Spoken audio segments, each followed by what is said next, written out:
Hello guys, I am Nikki और आप देख रहे हैं अपना YouTube channel IQ students point. Guys, जैसा कि आपको पता है कि हमारे YouTube channel IQ students point पर आपको आपके कोर्सेज के अकॉर्डिंग क्लासेस प्रोवाइड की जा रही हैं। सो आज की जो हमारी क्लास है वो पॉलिटिकल ऑनर्स थर्ड सेमेस्टर के स्टूडेंट्स के लिए है। और थर्ड सेमेस्टर के स्टूडेंट्स को पता है कि उनके 3 मेन कोर सब्जेक्ट्स में से 2 मेन कोर सब्जेक्ट कंप्लीट हो चुके हैं। साथ में general elective subject your law your rights complete है विद क्वेश्चन सीरीज, और बाकी के ये 2 मेन कोर सब्जेक्ट भी क्वेश्चन सीरीज के साथ कंप्लीट है।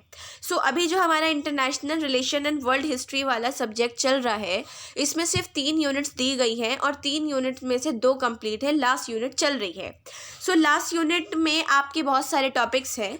फिलहाल हम फर्स्ट वर्ल्ड वॉर पढ़ चुके हैं, बोल्शेविक रेवोल्यूशन पढ़ चुके हैं और आज की क्लास में हम फासिज्म एंड नाजिज्म पढ़ेंगे। और इन दोनों को इसमें पढ़ के सारा अच्छे से क्लियर कर लेंगे कि ये दोनों चीज़ें है क्या, क्यों हुई थी और इन चीज़ों में क्या हुआ था। ठीक है, आपको हिंदी में भी बता देती हूँ। प्रथम विश्व युद्ध के कारण परिणाम पढ़ चुके हैं, बोल्शेविक क्रांति, बोल्शेविक रेवोल्यूशन, और आज की क्लास में फासीवाद में वृद्धि और नाजीवाद में वृद्धि, इसके बारे में पढ़ेंगे। ठीक है, सो लेट्स स्टार्ट। फासीवाद, फासिज्म। देखो, फासीवाद या फासिस्टवाद या फासिज्म इटली में बेनितो मुसोलिन द्वारा संगठित फासियो डी कंबैटिमेंटो का राजनीतिक आंदोलन था जो मार्च 1919 में प्रारंभ हुआ था। 1919, इससे पहले आप इसमें ये बात एक फोकस ये रखो अपना कि फर्स्ट वर्ल्ड वॉर आपकी 19 कब खत्म हुई थी, 1918 में खत्म हुई थी। तो उसके बाद फासीवाद का उदय हुआ था। अब आपको पूरे जो चैप्टर में पढ़ाया जा रहा है वो पूरा लाइन वाइज पढ़ाया जा रहा है। पहले फर्स्ट वर्ल्ड वॉर हुई, फिर उसके बाद बोल्शेविक रेवोल्यूशन उसके ही बीच में हुई, फिर उसके बाद फासीवाद है, सेकेंड वर्ल्ड वॉर है, शीत युद्ध है, ये सारी चीज़ें आपको पढ़ाई जा रही हैं। तो ये बताया गया है, फासीवाद भी बोलते हैं, फासिस्टवाद भी बोलते हैं, फासिज्म भी बोलते हैं। इटली में फासीवाद का उदय हुआ था, नाजीवाद का जर्मनी में हुआ था। तो इटली में बेनितो मुसोलिनी नाम के वो थे, जो नेता थे उनके द्वारा एक संगठन बनाया गया था, फासियो डी कंबैटिमेंटो, जो राजनीतिक आंदोलन था जो मार्च 1990 में उसका उदय हुआ था, एक तरीके से प्रारंभ हुआ था। इसकी प्रेरणा और नाम सिसिली के 19वीं सदी के क्रांतिकारियों फासेस से ग्रहण किया गया था। और मूल रूप में यह आंदोलन समाजवाद या साम्यवाद के विरुद्ध नहीं बल्कि उदारतावाद के विरुद्ध था। ठीक है, उदारवाद मैं आपको पढ़ा चुकी हूँ। कंपैरेटिव पॉलिटिक्स में एक बार जाके उदारवाद देखो कि उसमें आपको मैंने पढ़ाया क्या है। और अगर वहाँ भी नहीं देखना तो आप कंपैरेटिव पॉलिटिक्स नहीं स्टूडेंट, इसी की सेकेंड यूनिट में मैंने आपको उदारवादी, नव उदारवादी पढ़ाए हैं, उनके बारे में देखो जाके कि उसमें आप लोगों को बताया क्या गया है। सो उस आपको समझ में आ जाएगा कि उदारवाद के विरुद्ध क्यों थे। ठीक है, अब बात आती है प्रथम विश्व युद्ध के बाद इटली का क्या था। Italy after the first world war. देखो, प्रथम विश्व युद्ध में इटली की विजय हुई थी। इटली कौन से उसमें था, आपको मैं अगेन याद दिला देती हूँ। 2 पावर्स थी, अलाइड पावर्स और सेंट्रल पावर्स। अलाइड पावर्स जो थी उसमें आपके बहुत सारे मित्र राष्ट्र जो थे, उसमें आपके बहुत सारे देश थे, जिसमें बाद में इटली भी ऐड हो गया था जो पहले ऐड नहीं था।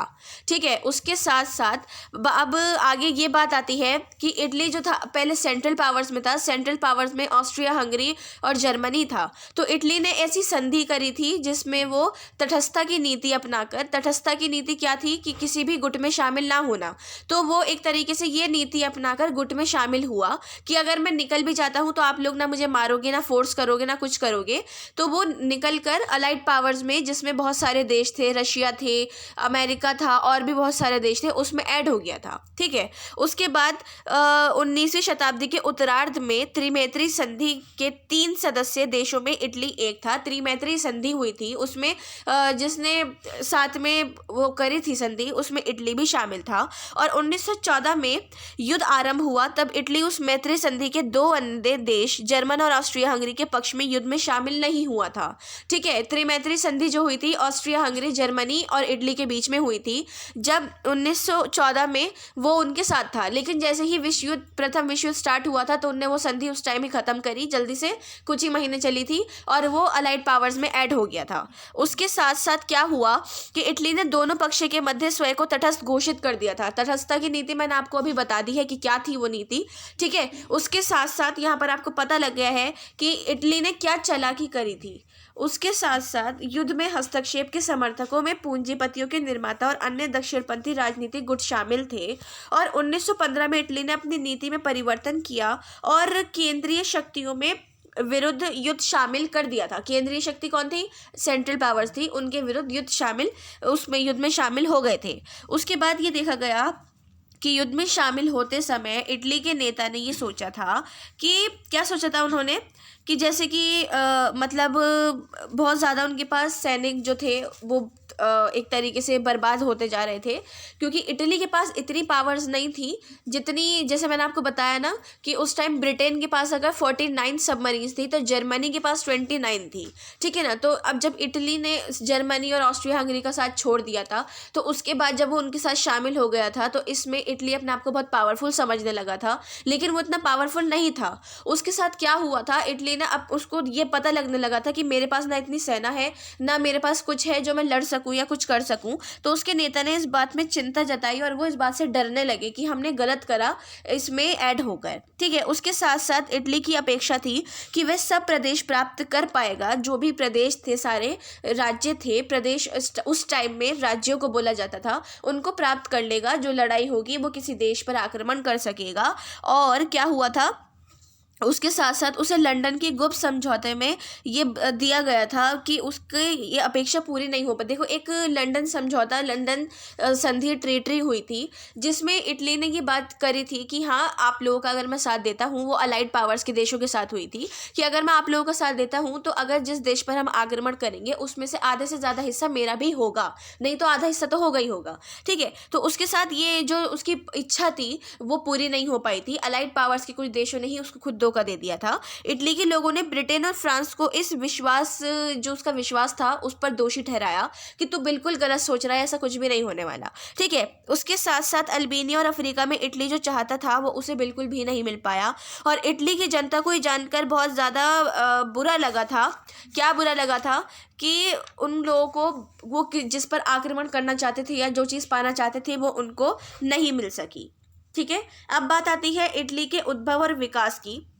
इटली के उद्भव और विकास, देखो, सबसे पहले इसका उद्भव 1914 के पूर्व में समाजवादी आंदोलन सिंडिकेटलिज्म में हो गया था और फ्रांसीसी विचारक जॉर्जेस सॉरल के दर्शक से ये प्रभावित थे, ठीक है। अब आपको मैं जॉर्जेस सॉरल की फ़ोटो दिखाती स्टूडेंट्स, लेकिन इनकी फ़ोटो नहीं डली हुई क्योंकि बहुत पुराने फ़िलासफ़र हैं, ये फ़िलासफ़र हैं और नेता भी थे उस टाइम के, तो इनकी फ़ोटो गूगल पे भी प्रोवाइड नहीं है, आपको बुक्स में भी बहुत कमी से देखने को मिलेगी क्योंकि इनकी फ़ोटो इतने आसानी से नहीं मिल पाती है, ठीक है। तो मतलब एक तरीके से ये देखा गया था कि 1914 के बाद समाजवादी आंदोलन में इसका उद्भव हुआ था और इसके साथ साथ 1919 में जब प्रथम विश्व युद्ध के बाद पार्टी का एक सदस्य मुसोलिनी ने अपने कुछ क्रांतिकारी साथियों के लिए एक नई क्रांति की भूमिका निभाई थी। अब मैं यहाँ पर आपको बता देती हूँ दोबारा, इटली के लिए मुसोलिनी और जर्मनी के लिए हिटलर। अब मुसोलिनी तो ठीक है, आप लोगों ने सुना भी नहीं होगा, हिटलर तो आप 6th क्लास में पढ़ा था कि हिटलर ने क्यों और क्या किया था, कैसे किया था, जर्मनी पे अपना हुक्म चलाया था, राज किया था, यहूदियों को मारा था और बेदर्दी से वो बहुत बुरी तरीके से मारते थे, ठीक है। उसके साथ साथ वो क्यों मारते थे ये भी रीज़न आप लोगों को पता होगा, नहीं पता तो अभी हम आगे पढ़ेंगे उसमें मैं आपको बता दूंगी। तो ये इसलिए इटली में मुसोलिनी को जाना जाता है और जर्मनी में इटली को, लेकिन आपस में दोनों बहुत अच्छे दोस्त थे, एक दूसरे की विचारधारा से प्रभावित होते थे कि अगर वो एक चीज़ मारने के लिए अपनाता था तो वो दूसरी उस चीज़ को डबल करके अपनाता था, ये चीज़ इसमें बताई गई है। तो उसके साथ साथ ये बताया गया कि अंतर्राष्ट्रीय एक इंटरनेशनल लेवल पर इटली को सम्मानित स्थान, गृह नीति के मजदूरों और सेना का सम्मान, सभी लोकतांत्रिक और संसदीय दलों की पद्धति और उसके घोषणा पत्र की प्रमुख बातें बताई गई थी। उसके साथ साथ जब फर्स्ट वर्ल्ड वॉर में इटली अलाइड पावर्स के पक्ष को लेकर लड़ा, मतलब उसके साथ था, तो उसके जो सैनिक और आर्थिक दृष्टि थी उसको बहुत हानि हुई थी, क्योंकि मैंने अभी आपको बताया ना, इटली अपने आप को बहुत पावरफुल समझने लगा था और उसको इतना अंदाज़ा नहीं था कि मुझसे भी पावरफुल बाकी है। जब ब्रिटेन के पास 49 सबमरीन्स थे तो क्या मतलब खुद सोचो कि वो कितना पावरफुल होगा, लेकिन इटली में एक घमंड सा आ गया था मुसोलिनी में कि मैं ही हूँ जो हूँ, ठीक है ना। तो उसके साथ साथ ये हुआ कि उसको आर्थिक और सैनिक हानि बहुत ज़्यादा हुई थी और युद्धोत्तर परिस्थितियां जो हुई थी, जो युद्ध के बाद जो सिचुएशंस बनी थी, उन्होंने फासिस्टवाद आंदोलन के लिए एक वो मतलब एक पृष्ठभूमि तैयार कर दी थी, एक ऐसा नज़रिया बना दिया था कि उनको भी ये कंफर्म हो चुका था कि हमारी बर्बादी हो रही है और हमारे बहुत नुकसान हो चुके हैं। उसके साथ साथ मुसोलिनी ने अपनी शक्ति बढ़ाने के लिए ठीक है। सो उसके बाद ये हुआ कि जो कृषक वर्ग था, मजदूर वर्ग था, वो फासिस्टवाद की जड़ें बनी और उन्होंने गहराई तक उसको फैलाना शुरू करा कि हाँ, इस चीज़ को आगे बढ़ाते हैं, हम अपने आप में आगे बढ़ते हैं। और धीरे धीरे जो सिंडिकेलिस्ट पार्टी थी वो कम्युनिस्ट पार्टी के रूप में उभर कर सामने आई और मुसोलिनी के क्रूर दमन का शिकार होने लगी। उसके साथ साथ क्या हुआ था कि कम्युनिस्टों से निपटने के दौरान जब बहुत अलग अलग मनोवृत्तियाँ के जो मेथड्स थे, तत्व थे, उसकी बहुत सारी और चीज़ें थी, वो सामने आने लगी थी एक आंदोलन के रूप में, जिसकी वजह से फासिस्टों का जो एक बैलेंस था वो पॉलिटिकल फिलोसफर्स बिल्कुल भी नहीं बना पाए थे। जो पॉलिटिकल राजनीतिक दर्शन शास्त्र थे वो इस चीज़ को एक बैलेंस के रूप में बना ही नहीं पा रहे थे। और उसके साथ साथ कुछ व्यक्तियों की जो सैनिक थी वो एक इस आंदोलन में बहुत बुरी तरह तबाह हो चुकी थी। और उसके साथ साथ 20 अक्टूबर 1922 को काली कमीजें पहने हुए फासिस्टों ने रोम को घेर लिया तो सम्राट विक्टर इमैनुअल को विवश होकर मुसोलिनी को मंत्रिमंडल बनाने की स्वीकृति देनी पड़ी थी।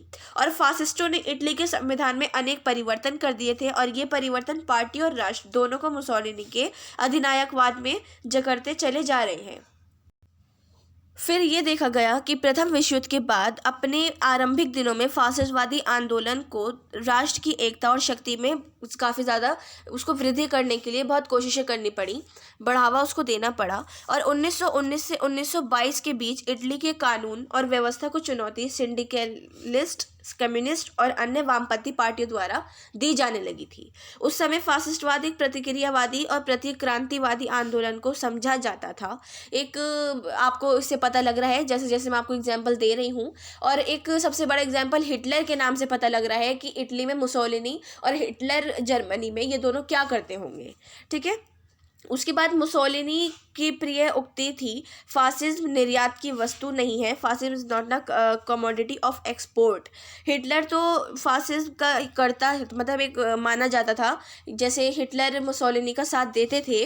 और 1940 के बाद अफ्रीका, रूस और बाल्कन राज्यों में इटली की लगातार सैनिक पराजय ने फासिस्टवादी राजनीति को खोखला सिद्ध कर दिया था।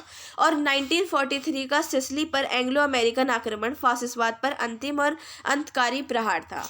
ठीक है। उसके साथ साथ यहाँ पर अब आता है फांसी पार्टी का कार्यक्रम क्या था कि programme of the fascist party.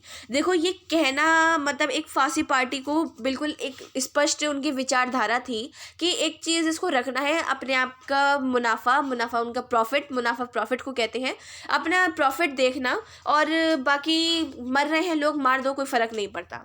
तो उसके साथ साथ ये ज़रूरी था कि उनका एक निश्चित कार्यक्रम था कि यहाँ उस कार्यक्रम की प्रमुख विशेषताएं, जो उसकी कैरेक्टरिस्टिक्स थी, उनको संक्षिप्त में जानना, कि उसको एक तरीके से ब्रीफ देखा जा सके। उसके साथ साथ फिर फांसी दल वालों का दृष्टिकोण उग्र राष्ट्रवादी था। उग्र राष्ट्रवादी रेडिकल जो होते हैं उनके बेस पर था, और वो चाहते थे कि इटली को उतना शक्तिशाली बना दिया जाए जितना वो प्राचीन रोमन साम्राज्य में था, समय में था, और उनका राष्ट्रवाद संकीर्ण था। उसके साथ साथ वो युद्ध और साम्राज्यवादी जो विस्तार थे उसके प्रचारक भी वहाँ पे बहुत ज़्यादा थे। और उसके साथ फांसीवादी एक शक्तिशाली राज्य का समर्थन करते थे। मुसोलिनी जो थे, मुसोलिनी देखिए, ये मैंने इनकी फ़ोटो यहाँ लगा दी है, और इनका जो फ्लैग था पार्टी का वो ऐसा दिखता था।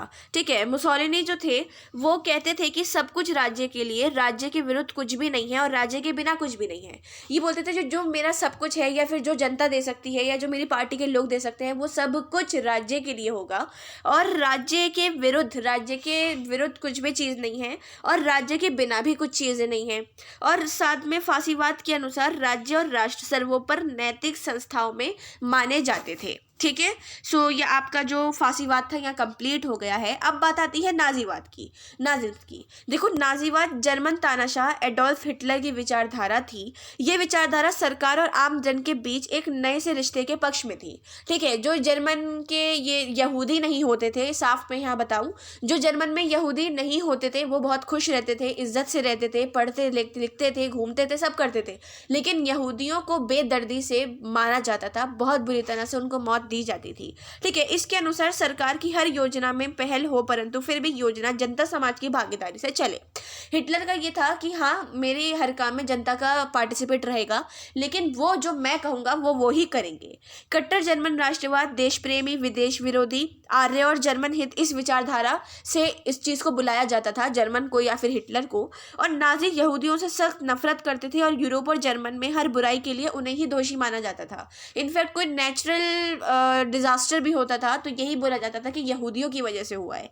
नाजियों ने केंद्र में अपनी सरकार बनते ही जर्मन के हिटलर की तानाशाही स्थापित कर दी। फिर यहूदियों के जर्मनी में दिन भर गए थे और द्वितीय विश्व युद्ध में यहूदियों के कत्लेआम के पीछे भी नाजियों का ही हाथ था। आप लोगों ने 9th में, 6th में, इनफैक्ट 12th में भी पढ़ा है कि जो हिटलर था वो कितनी बुरी मौत यहूदियों को देता था। इतने सारे तादाद में ट्रेन में लोगों को भर देता था, मार कर, काट कर, जिंदा भी भर देता था, कुछ को बंद करके गैस छोड़ दी और जहरीली गैस छोड़ दी, वैसे मार देता था। मतलब ऐसे करके बहुत तड़पती भी मौत देता था, बिल्कुल सीधी मौत कभी नहीं देते थे वो। ठीक है, अब हम बात करते हैं पहले एलॉइस हिटलर की। एलॉइस हिटलर कौन थे? हिटलर के फादर थे नाजी तानाशाही एडोल्फ हिटलर के पिता अलोइस हिटलर की चिट्ठियों से हिटलर परिवार से जुड़े कई अहम सूचनाएं सामने आई थी। अब एक रीज़न मैं आपको बताऊं हिटलर ऐसे क्यों बने थे, क्योंकि यहूदियों ने उनके फादर को मारा था, उनकी फादर और मदर को दोनों को मार दिया था। वो एक कस्टम ऑफिसर थे और अपनी नौकरी की वजह से वो 18 बार घर बदल चुके थे। 1902 में उनकी मौत हो गई थी।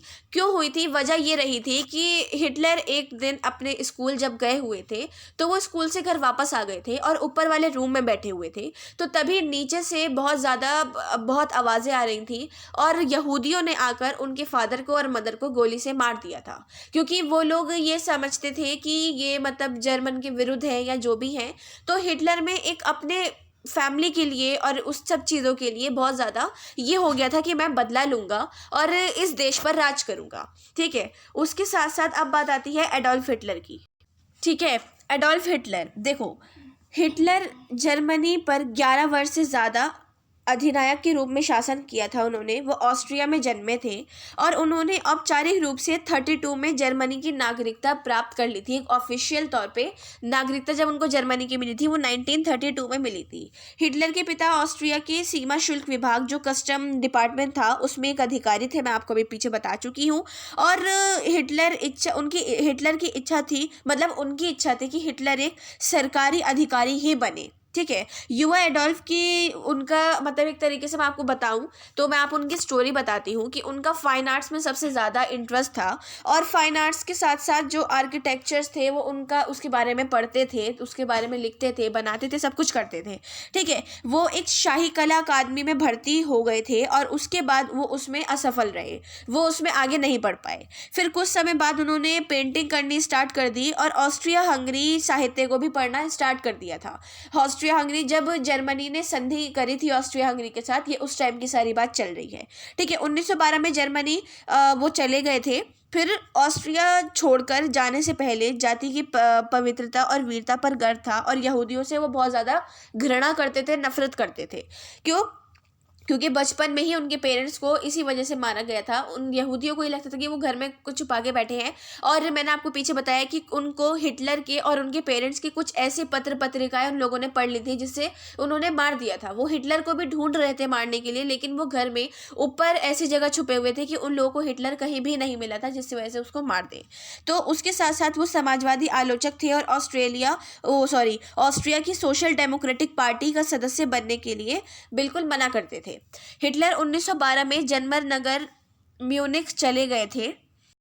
जब 1914 में युद्ध आरंभ हुआ था तो वो सेना में तब भर्ती हुए थे। उस टाइम जब 1914 में युद्ध स्टार्ट हो चुका था, फर्स्ट वर्ल्ड वॉर, तब वो सेना में भर्ती हुए थे और उससे पहले उसने ऑस्ट्रिया हंगरी की बहुजातीय सेना में शामिल होने से इनकार कर दिया था कि नहीं, मैं इसमें शामिल नहीं होऊंगा। युद्ध में हिटलर वीरता से लड़ा और उसके बाद धीरे धीरे ये सारी चीज़ें जब बढ़ती गई थी तो आपने ये देखा 1918 में जर्मनी ने आत्मसमर्पण कर दिया था। हिटलर को ये देखकर बहुत ज़्यादा बुरा लगा कि मेरे देश ने आत्मसमर्पण कर दिया लेकिन मैं इस देश को इतना काबिल कर दूंगा, इतना आगे बढ़ा दूंगा कि लोग इसके आगे झुकेंगे और मेरे नाम से डरेंगे। हिटलर जो था वो कभी भी किसी मतलब कोई कितना ही वफादार उसके सामने हो जाए वो उस पर भरोसा नहीं करता था, चाहे कोई भी हो। इनफैक्ट वो मुसोलिनी, मैंने आपको बताया कितना अच्छा दोस्त था, उसके साथ मिलकर बातें करता था, मारने की प्लानिंग वो अपने देश में जो करता था वो वाली बातें वो अपने देश में करता था, सारी बातें होती थी, लेकिन वो फिर भी उस पर भरोसा नहीं करता था। हिटलर का ये था वहाँ पर जो उसकी औरतों के साथ स्थिति थी, वो ये चाहता था कि जर्मनी की जो लेडीज़ हैं वो बहुत अच्छी दिखें, बिल्कुल एक बारबीज जैसी होती हैं, बिल्कुल वैसी।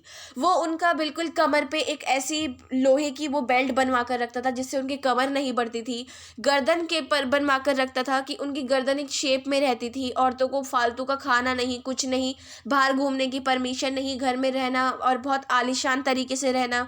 ये उन्हें औरतों के लिए टाइमिंग्स बना रखी थी कि हाँ इस टाइम खाना है, इस टाइम ये करना है, इस टाइम वो करना है।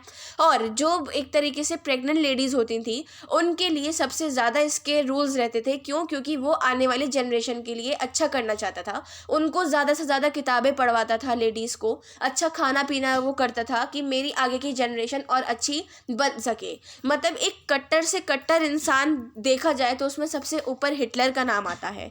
ठीक है, यहूदियों को मैंने आपको बताया वो कितनी बुरी मौत देता था, बहुत बुरी तरीके से यहूदियों को मारता था, भूखा रखता था, जेल में मार देता था। एनकाउंटर तो बहुत छोटी चीज़ है, वो बहुत तड़पा तड़पा के मारता था।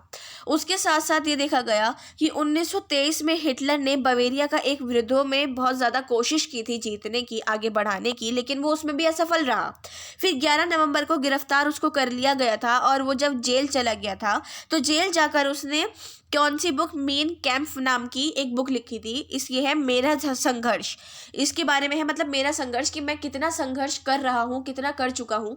क्योंकि आप देखो कि अभी तक जितनी चीज़ें ये कर चुके हैं इसमें ये हारे हैं, जीते नहीं हैं। तो इनके एक दिमाग में ये बनती जा रही थी बात कि मैं क्यों हार रहा हूँ, मैं क्यों हार रहा हूँ। क्योंकि एक तरीके से ये पूंजीवाद की धारणा को मानते थे और पूंजीवाद आप जानते हैं सेल्फिश होते हैं, उनको नहीं परवाह होती। ये तो कुछ ज़्यादा ही सेल्फिश थे, अपने लोग अपने प्रॉफिट के लिए मारना।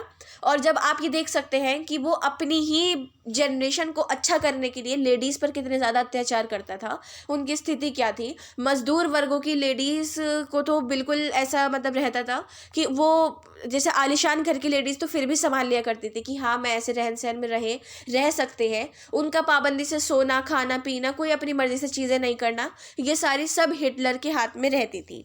उसके बाद 1923 में जब उसको क्या हुआ था, धीरे धीरे उसने अपने उद्देश्यों को प्राप्त करने के लिए आगे बढ़ा। तो 1923 में वो दोबारा हार गया और उसके साथ इसका ऐसे ही पूरी लाइफ में ही सब चलता रहा।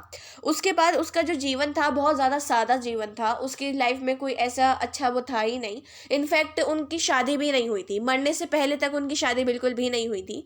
काफ़ी बार आप लोगों ने सुना होगा कि हिटलर की वाइफ भी थी, लेकिन ये रियलिटी नहीं है, हिटलर की वाइफ नहीं थी। हिटलर की शादी होने वाली थी लेकिन वो मर गए थे, उनकी शादी नहीं हुई थी। ठीक है, उसके साथ साथ फिर ये हुआ, जो राष्ट्रपति थे इनका नाम था हिंडबर्ग जो है, पॉल वॉन हिंडबर्ग पूरा नाम है, फॉर्मर प्रेसिडेंट ऑफ जर्मनी रहे थे 1934 तक। जब ये हटे तो उसके बाद हिटलर ने पूरी सत्ता संभाली और आखिर तक हिटलर ही रहा था, मतलब बहुत टाइम तक हिटलर रहा था, जिसने आम जनता के साथ, यहूदियों के साथ आम जनता का भी जीना बिल्कुल बर्बाद कर रखा था। लेकिन अपने एक जनरेशन के लिए वो बहुत ज़्यादा काम करते थे कि मेरी जनरेशन मुझे देख के अच्छी बने, इंटेलिजेंट पैदा हो। बचपन से ही जब बच्चा पैदा होता था तो 5 साल की उम्र तक उसको इतना इंटेलिजेंट बना दिया जाता था कि उससे कोई भी सवाल पूछ लिया जाए ये बोला जाता था कि ये जर्मनी का बच्चा है। उसको ये होता था कि लोग मुझे बोले कि हाँ ये हिटलर के देश का बच्चा है, इतना इंटेलिजेंट है। ठीक है, उसके साथ साथ जहाँ एक तरीके से इटली में मुसोलिनी ने फांसीवाद का मार्ग निर्धारित किया था, वहीं जर्मनी में हिटलर ने एक क्रांति के द्वारा तृतीय रीख स्थापित करी थी। ये बात आप लोगों को मैं स्टार्टिंग में बता चुकी हूँ। जहाँ पर इटली के लिए मुसोलिनी को जाना जाता था, वहीं जर्मनी के लिए हिटलर को जाना जाता था कि कितने कट्टर हैं, इनको कोई फर्क नहीं पड़ता, सिर्फ पूंजीवाद धारा को मारना और इसको मानकर अपना प्रॉफिट देखना और प्रॉफिट देखना। क्योंकि जो मजदूर वर्ग, श्रमिक वर्ग, ये जो सब तबका होता था, ये बिल्कुल खुश नहीं रह पाता था और बहुत ज़्यादा ये होता था कि उन लोगों को वो जान भी देते थे। क्योंकि जिस तरीके से इनको गाय बैलों की तरह चराकर काम करवाया जाता था, उस हिसाब से ना रोटी दी जाती थी, ना फैमिली के चलाने के लिए पैसे, ना कोई अनाज। बस जो हाई फैमिलीज थी जिनके रहता था कि हाँ अच्छा ये कर सकते हैं, उन पर सबसे ज़्यादा ध्यान दिया जाता था। ठीक है स्टूडेंट्स, आपका फासिज्म एंड नाजिम्स कंप्लीट हो गया है। नेक्स्ट क्लास में हम सेकेंड वर्ल्ड वॉर पढ़ेंगे। सेकेंड वर्ल्ड वॉर कारण और उसके परिणाम। ठीक है, अब मैं आपको एक और बार बता दूं, कुछ स्टूडेंट्स ने मुझसे पूछा था कि मैम आपने इसमें सिर्फ कारण और परिणाम पूछे गए हैं, तो आपने तो काफ़ी ज़्यादा पढ़ाया है। देखिए आप ऑनर्स के स्टूडेंट हैं, अगर उन्होंने कारण और परिणाम पूछे हैं तो उससे पहले आप इंट्रोडक्शन तो लिखोगे ना कि कारण और परिणाम बने कैसे। तो वो चीज़ मैंने आपको उसमें पढ़ा रखी है कि मैंने उसमें कुछ एक्स्ट्रा आपको नहीं पढ़ा रखा है, आपके सिलेबस के अकॉर्डिंग ही पढ़ाया है। ठीक है स्टूडेंट्स, सो आज की क्लास में कोई क्वेश्चन हो, डाउट हो या सजेशन हो तो आप हमसे कमेंट बॉक्स या हमारे टेलीग्राम चैनल पे पूछ सकते हैं। So thanks for watching and best of luck all.